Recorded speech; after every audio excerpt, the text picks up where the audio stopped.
Pinalitan namin ng headlight, fog light golden yellow. Try natin yung signal.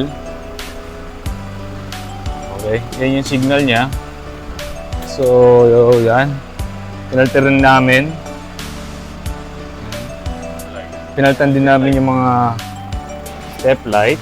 Tapos, pa-check ako. Okay.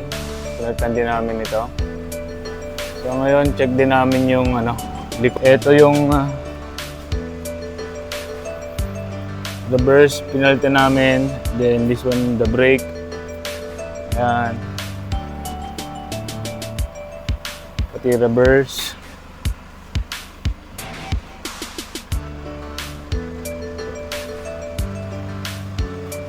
Palitan na namin lahat, all goods na lahat. Toyota Hi-Ace, solid, full setup.